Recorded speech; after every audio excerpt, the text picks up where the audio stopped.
Micro and small enterprises को timely payment मिले and इसे कवर करने के लिए हमारी सरकार ने माइक्रो एंड स्मॉल बिजनेसमैन को मिलने वाले पेमेंट्स को कवर किया है under section 43BH of income tax के अंदर।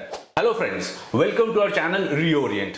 Section 43BH of income tax act अभी काफी चर्चे में है एंड हमने भी अपने व्यूअर्स के लिए एक लॉन्ग वीडियो बनाया है, इसे जरूर देखिए। Section 43BH of income tax act बोलता है delay in payments to micro and small enterprises beyond the time specified in section 15 of MSMED act will be disallowed. ये जो अमेंडमेंट आया है ये एप्लीकेबल है फ्रॉम असेसमेंट ईयर 2024-25 यानी from financial year 2023-24। अब आप सोच रहे होंगे कि ये micro small and medium enterprises क्या है। माइक्रो एंटरप्राइजेस यानी वो एंटरप्राइजेस जिनका investment in plant and machinery और इक्विपमेंट 1 करोड़ से ज्यादा नहीं है एंड जिनका सेल्स 5 करोड़ से ज्यादा नहीं है।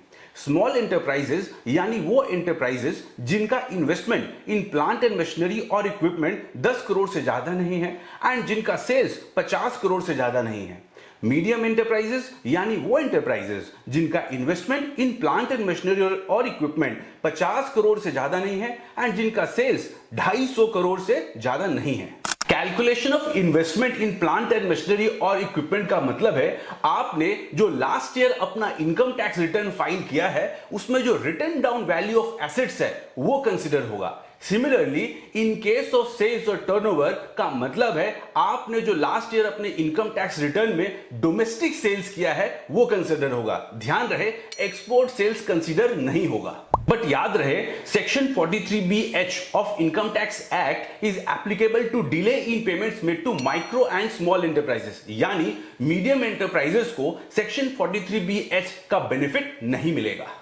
पहले MSME रजिस्ट्रेशन सिर्फ मिलता था मैन्युफैक्चरर्स को एंड सर्विस प्रोवाइडर्स को। देयरफॉर सेक्शन 43BH का बेनिफिट इनको तो मिलेगा यानी इनको अपने कस्टमर से टाइमली पेमेंट मिल जाएगा। 2 जुलाई 2021 में सेंट्रल गवर्नमेंट ने रिटेलर्स और होलसेलर्स को अलाउ किया registration for MSME but for only limited purpose.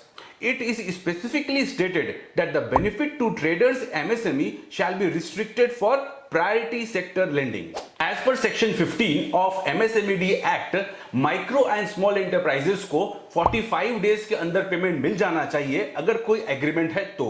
अगर एग्रीमेंट नहीं है देन 15 दिन के अंदर ही उनको पेमेंट मिल जाना चाहिए।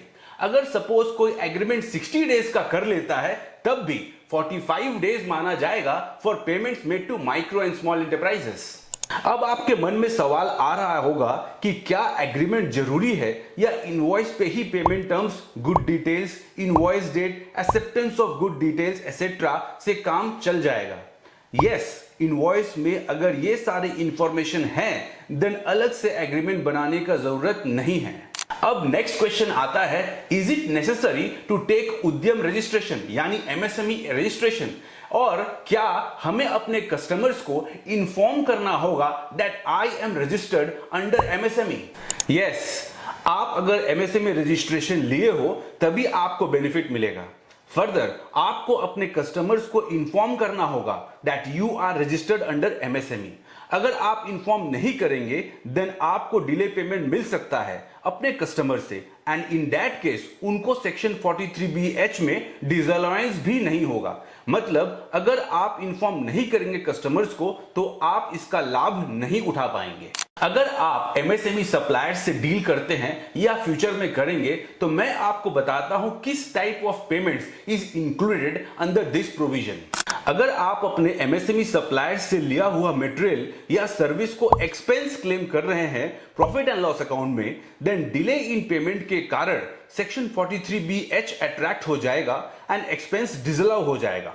फर्दर आप जिस साल उनको पेमेंट करेंगे उस साल आप एक्सपेंस क्लेम कर सकते हैं। अगर आप MSME सप्लायर्स से लिया हुआ मटेरियल या सर्विस को कैपिटलाइज करते हैं अपने बुक्स ऑफ अकाउंट में देन आप जो डेप्रिसिएशन क्लेम करेंगे वो डिसअलाउ हो जाएगा in case delay in payment to MSME suppliers.